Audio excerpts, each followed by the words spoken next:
नमस्ते दोस्तों, आशा है आप सब स्वस्थ और बहुत अच्छे होंगे। इस वीडियो में हम सीखेंगे जीनियस का दिमाग कैसा होता है। मैं स्टार्ट करती हूँ। जीनियस वह है जो सही बात का सही वक्त पर सही तरीके से प्रयोग कर सके। जैसे कि सुप्रसिद्ध वैज्ञानिक आइंस्टीन ने एक बार मात्र उंगलियों के पोरों पर कुछ विशेष अनुभव करके एक बड़ी समस्या का हल खोज लिया था। जैसे कि सेब को धरती पर गिरते देखकर न्यूटन ने पृथ्वी के गुरुत्वाकर्षण का सिद्धांत निकाला और आर्किमिडीज ने टब से छलके हुए पानी के आधार पर सापेक्षिक घनत्व का रहस्य ढूंढ लिया। यूं तो दुनिया में बुद्धिमान और अति बुद्धिमान लोगों की संख्या बहुत ज़्यादा है, लेकिन जीनियस तो विरले ही होते हैं। दुनिया के जाने माने जीनियस में संगीतकार, वैज्ञानिक आइंस्टीन, वैज्ञानिक एवं कलाकार हैं। इस बारे में काफ़ी लंबे समय में बहस चल रही है कि जीनियस बनते कैसे हैं। जीनियस सदैव जन्म लेते हैं, उन्हें सिखा पढ़ाकर जीनियस नहीं बनाया जा सकता।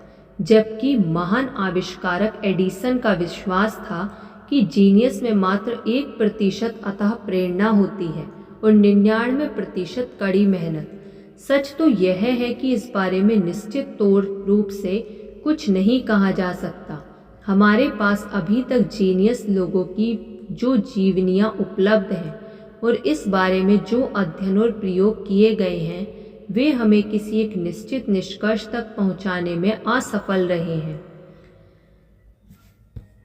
परंतु आश्चर्य इससे जीनियस के जन्म लेने का सिद्धांत सही नहीं बैठ पाता। यह ज़रूरी नहीं कि बचपन में जो बच्चे असाधारण प्रतिभा दिखाएं वे बड़े होकर जीनियस बने, बल्कि ज़्यादातर तो इसके उल्टे ही हुआ है। आइंस्टीन और एडिसन पढ़ने में फिसड्डी थे। आइंस्टीन तो गणित में ही कमज़ोर थे। यह बात आपके लिए इसलिए बहुत मायने रखती है कि यदि अभी आप पढ़ने में कमज़ोर हो तो यह कभी मत सोचो कि आप एक कमज़ोर जीवन जिएंगे। अपने अंदर यह विश्वास पैदा कीजिए कि मैं कुछ भी कर सकता हूँ, मैं जो चाहे कर सकती हूँ, बशर्ते कि करने लगूं। जीनियस जन्म से ही होते हैं। यह विचार इसलिए भी कमज़ोर पड़ जाता है क्योंकि एक ही माता पिता की सभी संतानें जीनियस नहीं होती। तो फिर सवाल यह है कि जीनियस बनते कैसे हैं। प्रत्येक व्यक्ति के भौतिक और भावनात्मक व्यक्तित्व का आधार लगभग 1 लाख जीन से जुड़े होते हैं। इन जीन्स में से एक माँ की देन होता है और दूसरा पिता की। जीन्स का यह कुदरती संयोग ही कभी कभार ऐसी रचना कर डालता है कि उस जीनोम का स्वामी जीनियस बन जाता है। लेकिन कुछ विचारक इसका विरोध करते हैं। उनका कहना है कि केवल जीनोम के दम पर कोई व्यक्ति जीनियस नहीं बन सकता। जन्मजात प्रतिभा को पनपने के लिए उपयुक्त माहौल और सुविधाएं भी मिलनी चाहिए।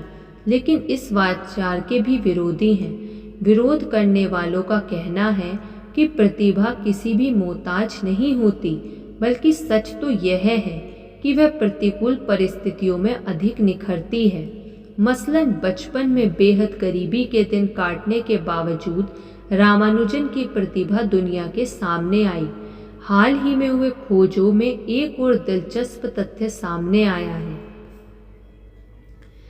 इससे व्यक्ति की सृजनशीलता बढ़ती है। सनक के कारण व्यक्ति को नया काम करने के लिए अतिरिक्त ऊर्जा मिलती है। खंडित मानसिकता विचारों की नई दिशा देती है। उदाहरण के तौर पर मजे की बात यह है कि उसके पिता पागलपन की हद तक झक्की थे, यह जानने के लिए कि जीनियस के मस्तिष्क की बनावट कुछ अलग होती है। आइंस्टीन की मृत्यु के बाद उनका मस्तिष्क सुरक्षित रख लिया गया था। इसके अध्ययन में पाया गया कि उनके मस्तिष्क में पैराइटल लोब नामक हिस्सा सामान्य से 15% अधिक चौड़ा था। दरअसल पैराइटल लोब ही मस्तिष्क का वह हिस्सा है जो गणितीय विचार और कल्पना के ताने बाने बुनता है। पैराइटल लोब का घेरा बड़ा होने के कारण आइंस्टीन के मस्तिष्क में पैराइटल ओपर्कुलम नामक हिस्सा ठीक से नहीं बन पाया। इसी प्रकार मस्तिष्क की कोशिकाओं को बचाने वाली सिल्विया फिशर नामक दरार भी पूरी तरह नहीं बन पाई। नतीजतन मस्तिष्क की कोशिकाएं एक दूसरे से बहुत अच्छी तरह सट गईं और उनके संपर्क भी बहुत बढ़ गए, यानी कि उनके दिमाग में जानकारी और विचारों का आदान प्रदान तेजी और कुशलतापूर्वक होता होगा। स्वाभाविक है कि इससे मौलिक विचारों के सृजन को बढ़ावा मिला होगा, परंतु याद रखिए कि यह मात्र एक संभावना और विचार है। इससे यह कतई सिद्ध नहीं होता कि आइंस्टीन के जीनियस बनने के पीछे यही कारण था। तो फिर साथ हम यह मान लें कि जिसका सिर जितना बड़ा होगा उसका दिमाग उतना ही अधिक होगा, यह भी ठीक नहीं है। महान गणितज्ञ की मृत्यु के बाद जब उनका दिमाग तोला गया तब उसका वजन मात्र 1452 ग्राम निकला। फ्रांसीसी वैज्ञानिक के दिमाग का वजन तो उससे भी कम 1424 ग्राम निकला। ये दोनों अद्भुत क्षमता वाले व्यक्ति थे। इससे यह बात खुद ही गलत साबित हो गई कि अधिक वजन वाले दिमाग में अधिक बुद्धि समाई रहती है। एक विद्यार्थी के रूप में आपके लिए तो इतना ही विश्वास कर लेना पर्याप्त होगा कि यदि आपने जीनियस के रूप में जन्म नहीं लिया है तो कोई बात नहीं, आप मानकर चलिए कि आप में जीनियस बनने की संभावना है। इस बारे में एडिसन हमारी प्रेरणा के सबसे बड़े और अच्छे स्रोत हो सकते हैं। धन्यवाद। आपको ये वीडियो कैसी लगी कमेंट करके ज़रूर बताइएगा।